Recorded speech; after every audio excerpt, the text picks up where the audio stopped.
செய்யப்பட்டது முதல் ஒரு வாரம் கைத்தொலைபேசி மூலம் அவரது சகோதரிகளுடன் ராமச்சந்திரன் தொடர்பில் இருந்துள்ளார்.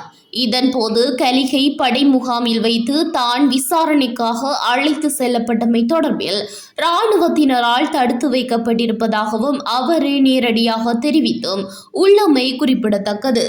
குறித்த சம்பவம் இடம்பெற்று 19 வருடங்கள் கடந்துள்ள நிலையிலும் அரசு தரப்பில் இது தொடர்பில் அவருக்கு என்ன நேர்ந்தது என்பதை கண்டறியவோ உரிய நீதி விசாரணை முன்னெடுக்கப்படவோ சம்பந்தப்பட்டவர்களை சட்டத்தின் முன்னிறுத்தவோ எதுவித நடவடிக்கைகளும் இதுவரை எடுக்கப்படவில்லை.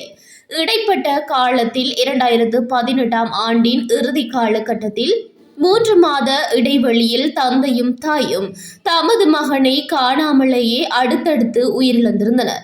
ஏனைய கண்கண்ட சாட்சியங்களும் கால நீட்சியில் மரணித்துவிட்டன.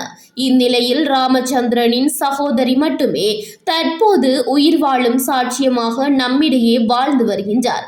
அது மாத்திரமல்லாது கால நீட்சியும் ஏமாற்றமும் ஏற்படுத்திய உளசோர்விற்கு ஆட்பட்டுள்ள நிலையிலும் இன்றும் தனது சகோதரனை காணும் பேராவலுடன் அவரது சகோதரி ஏக்கத்துடன் காத்திருக்கின்றார்.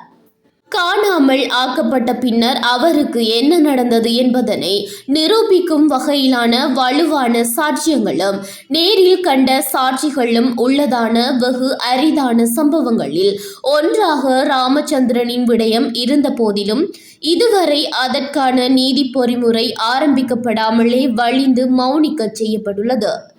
அத்துடன் 2004ஆம் ஆண்டு முதல் 2010ஆம் ஆண்டு வரையான காலகட்டத்தில் ஊடகவியலாளர்கள் மற்றும் ஊடக பணியாளர்கள் என 44 பேர் கொல்லப்பட்டும் கடத்தப்பட்டும் உள்ளனர் என இலங்கையில் ஜனநாயகத்துக்கான ஊடகவியலாளர்கள் அமைப்பு அறிக்கையிட்டுள்ளது. இது தவிர இறுதி போர் காலகட்டத்திலும் இவ்வாறு பலர் கொல்லப்பட்டுள்ளனர். தமிழ் ஊடக நிறுவனங்கள் மீதும் காலத்திற்கு காலம் பாரதூரமான தாக்குதல் சம்பவங்கள் மேற்கொள்ளப்பட்டுள்ளன. இவை எதற்குமே இதுவரை எவ்வித நீதி விசாரணைகளும் மேற்கொள்ளப்படாதுள்ளது. ஆகவே ஸ்ரீலங்கா அரச படைகள் மற்றும் அதனோடு இணைந்து செயற்பட்ட ஆயுத குழுக்களினாலும் ராமச்சந்திரன் உள்ளிட்ட ஊடகவியலாளர்கள் கைது மற்றும் கடத்தல் சம்பவங்கள் மூலம் காணாமல் ஆக்கப்பட்டும் படுகொலை செய்யப்பட்டமைக்கும் சுயாதீன சர்வதேச விசாரணை மூலமே எஞ்சியிருக்கும் சாட்சியங்களும் மௌனிக்கும் முன்னராவது உரிய நீதி கிடைக்க வழிவகுக்கும் என நாம் திடமாக நம்புகின்றோம். குறித்த சம்பவத்தோடு மட்டுப்படுத்தப்பட்டதாக விசாரணை நடவடிக்கைகள் முற்றுப்பெறாது பின்னிருந்து செயற்படுத்திய உண்மை குற்றவாளிகளை கண்டறிந்து நீதி நிலைநாட்டப்படுவதனை உறுதி செய்யும் வகையிலானதாக முன்னெடுக்கப்பட வழிவகை செய்ய வேண்டும். தமிழ் ஊடகத்துறை மீது காலத்திற்கு காலம் வெவ்வேறு வடிவங்களில் தொடரும் அச்சுறுத்தல் நிலையினை உடனடியாக தடுத்து நிறுத்துவதற்கும் அதற்கு காரணமானவர்களை பாரபட்சமின்றி சட்டத்தின் முன்னிறுத்தி உரிய நீதியினை வழங்குவதற்கும் சுயாதீன சர்வதேச விசாரணைக்கு ஜனாதிபதி அனுரகுமார திசாநாயக்க அவர்கள் உரிய நடவடிக்கை எடுக்க வேண்டும் என இத்தருணத்தில் யாழ் வடமராட்சி ஊடக இல்லம் வலியுறுத்தி நிற்கின்றது. போர் நடைபெற்றுக் கொண்டிருந்த காலத்திலும் சரி, அதற்கு பின்னரும் சரி, ஊடகவியலாளர்களுக்கு எதிரான அடக்குமுறைகள், குறிப்பாக ஜனாதிபதியாக இருந்த மஹிந்த ராஜபக்ச காலத்தில் தொடங்கிய விடயங்கள் இன்றைக்கு தென்னிலங்கையிலே ஒரு சில சிங்கள ஊடகவியலாளர்களுடைய விடயங்களை துலக்குவர்கள் தமிழ் ஊடகவியலாளர்கள் படுகொலை சம்பந்தமாக எந்த விதமான விசாரணைகளிலும் முன்னேற்றங்கள் ஏற்படவில்லை. அது யாராக இருந்தால் என்ன, நிமல்ராஜனுடைய படுகொலையாக இருக்கட்டும், எந்த படுகொலையாக இருக்கட்டும், அதுக்கு நீதி இல்லை என்ற நிலைமைதான் இருந்து கொண்டிருக்கிறது. வடக்கு கிழக்கு பூராகவும் பலருடைய படுகொலைகள் நடைபெற்றன.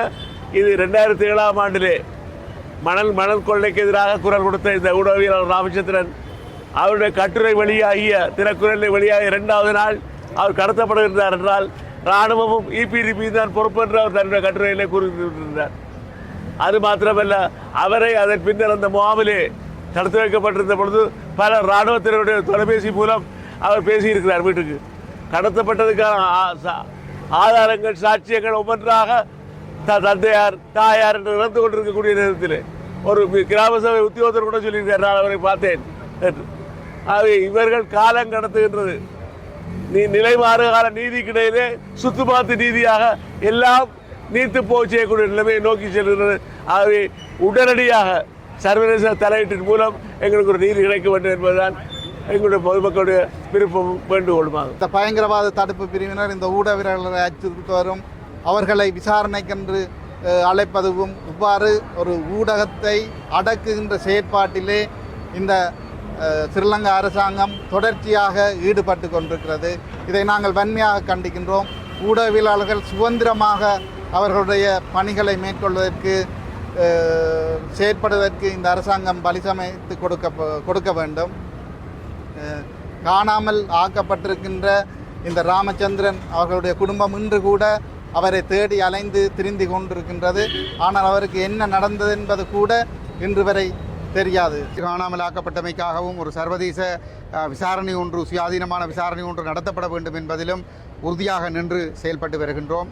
இந்த பொறுப்புக்கூறல் விவகாரமானது ஐக்கிய நாடுகள் மனித உரிமைகள் பேரவைக்குள் கடந்த 15 ஆண்டுகளாக முடக்கப்பட்டிருக்கின்றது.